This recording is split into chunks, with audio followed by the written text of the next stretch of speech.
Is there, if you could sit down with him, is there any advice you'd give him? Gosh, if I had any advice, it would have probably been in John Wick. Just, it's almost the advice that Winston gives him at the Continental, which is like, are you sure you want to dip your toe into this world? Because I think that's really where we see where John and John Wick are. John Wick, the boogeyman, the man who has vengeance, and John, who just wants to grieve, who wanted to get out. The films have been following the consequences of his actions, and maybe he didn't have to kill the people that killed his dog. Revenge isn't always, but it's like one of those things where you're like, I don't agree or whatever, but I understand. I get it. Someone hurt my dog. I get it. Brings out something. Yeah. So if there's a fictional character from like any other cinematic world that you could see John Wick take on, who would you like to see? You mean where would John Wick go? Who he could like battle or fight? Oh, right. Oh, okay, the fictional character battle, or like Battle Royale with John Wick. I don't know. Do you have one that you would like to see? I don't know.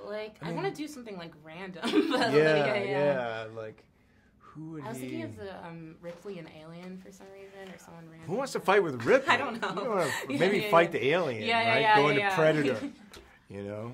Kind of like, okay. But I mean, John Wick doesn't have any superpowers, so yeah, true. But he's just got. But he's pretty dope. He's got some will. Yeah, absolutely. Obviously, the Continental in this movie is where it's neutral ground. Nothing's allowed to go down there. If you had a hotel where it could be completely neutral on one thing, what would you want? Just like not allowed. Oh, what would be one of the rules? Yeah. What's your thing where you guys have to leave it at the door? Oh, I don't know. They have to leave it at the door. Well,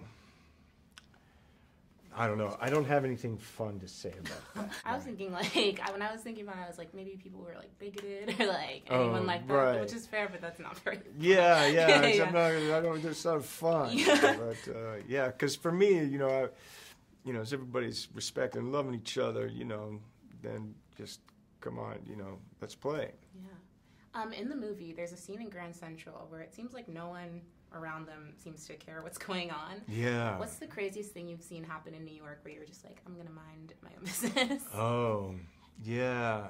I've been fortunate enough where I haven't been in any of those kinds of situations. But that sequence in John Wick that you're talking about, I think is part of why people can enter that world, because there is such a separation between the John Wick world and the real world. It's like, even John Wick, when the kids are coming, I don't know, in the sequence, he's like, John Wick's like, you can't enter the real world. Yeah, absolutely. And I think that helps with the kind of the escapism of it, and what makes that world, the John Wick world, unique. And that's what's so cool about it. Yeah. Thank you so much for talking to me today. It was All right, so great meeting you.